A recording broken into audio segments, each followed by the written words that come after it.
Eh bien bonjour à tous, aujourd'hui triple avis, on a du Blu-ray ici et là, un 4K ici. Donc comme d'habitude, j'ai filmé mes avis sur ces films juste après leur visionnage. Je vous envoie ça tout de suite. Alors je viens de terminer de regarder The Commuter avec Liam Neeson. Bon film, je me suis régalé.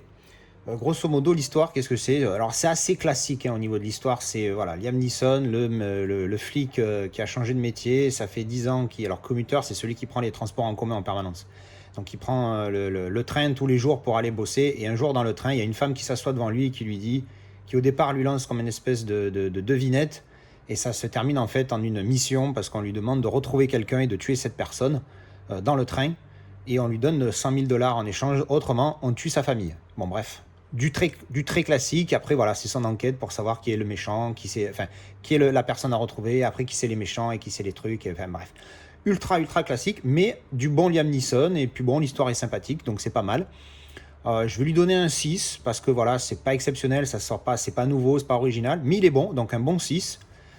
J'ai bien aimé, donc si vous le connaissez pas, je vous le recommande. Alors, le titre en français, c'est The Passenger. Mais oui, parce que bien sûr, nous, on traduit des films, des titres anglais en anglais, en français. C'est logique, tu vois. Bref. Donc bon, ça, c'est fait. La qualité du Blu-ray. Simple Blu-ray, pas de 4K pour ce visionnage. Franchement, bon. Bon, voire très bon. Je l'ai trouvé vraiment pas mal. Pour du Blu-ray, c'est vraiment peut-être pas le max qu'on puisse avoir, mais c'est de la très bonne qualité, donc vous pouvez y aller les yeux fermés. Voilà, ça c'était mon avis pour The Commuter. Alors, je viens de terminer 47 Ronin. Je l'avais vu une fois avant, il y a un super long moment, et je m'en rappelais comme un film sympa, mais sans plus. Alors, parlons du film. L'histoire, bon, c'est une histoire de samouraï, on va dire j'allais dire assez classique, mais pas tout à fait, parce qu'il y a quand même un peu de surnaturel dedans, il y a un peu de magie, il y a un peu de... Voilà. Donc ça, c'est pas mal. J'ai bien aimé.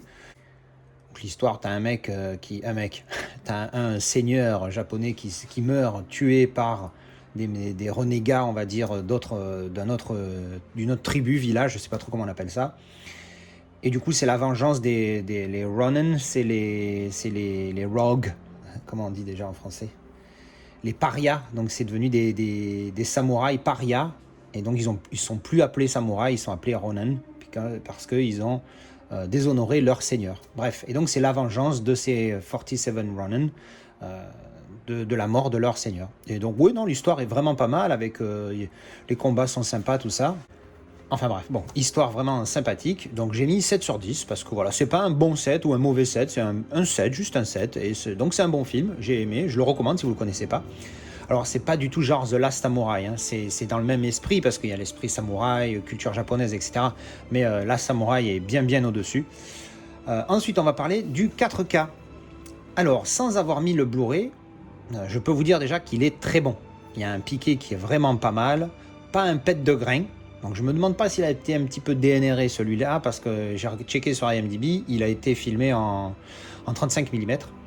Donc vraiment très bon. Là où j'ai eu un peu... Alors c'est pas une déception, parce que peut-être qu'il a été filmé comme ça volontairement, mais c'est les couleurs. Je m'attendais à ce qu'elles soient plus chatoyantes, plus claires, plus vives. Mais je pense que c'est fait exprès, parce que c'est le contexte qui fait que c'est une histoire entre guillemets assez sombre, on va dire. Donc je sais pas, je m'attendais à ce que les couleurs ressortent plus, même si elles sont très bien utilisées et qu'elles ressortent aussi... Elles ressortent bien, mais je sais pas, moi je pensais que ça allait être plus clair, plus vif que ce que c'était, mais il est très bon. Avant juste de développer sur le 4K et je vais mettre le Blu-ray pour faire comparaison, juste lui là. Alors vous l'avez peut-être déjà vu dans des vidéos, en fait c'est un mec qui est vraiment tatoué comme ça dans la vraie vie, et donc ils l'ont pris pour le film. Par contre là il est là comme si c'était un acteur principal, on le voit 25 secondes dans le film. J'ai trouvé ça assez drôle qu'ils le mettent sur la jaquette alors que tu le vois quasiment pas en fait. Voilà, 25 secondes, c'est pas une exagération, c'est peut-être même moins que ça en fait. Bref, donc le 4K très bon, et je vais mettre tout de suite le Blu-ray pour faire un petit comparatif.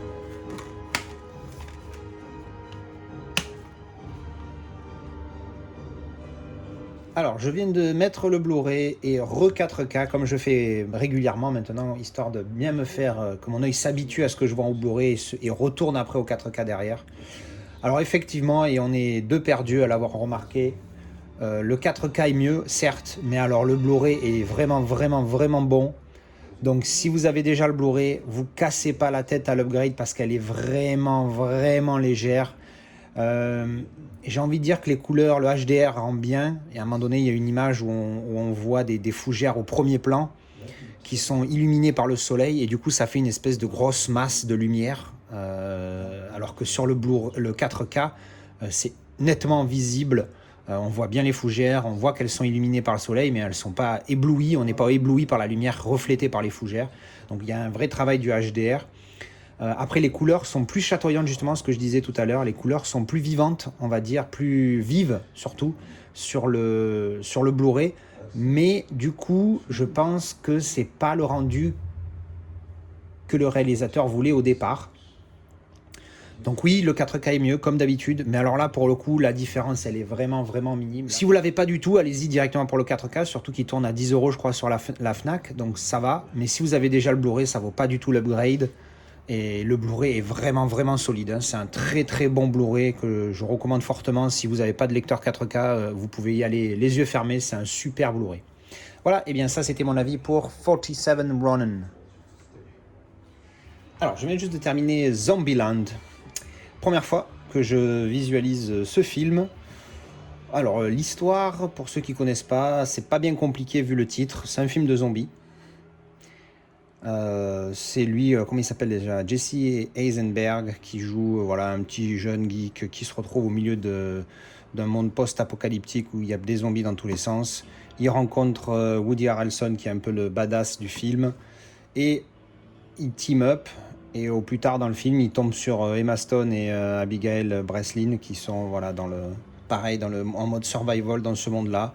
Donc c'est un film de zombies, mais comédie. C'est sympa tout né, voilà, bon. J'ai trouvé ça sympa, mais voilà, c'est pas la folie non plus. J'ai rigolé 2-3 fois, c'est vrai. Je vais mettre un petit 6. Ça sera pas un grand film, c'est failli être 5, hein, c'est un petit 6. C'est sympa, mais voilà, c'est pas génial. C'est pas le genre de film qui, moi, me transcende. Mais voilà, c'est sympa à voir, j'ai passé un bon moment.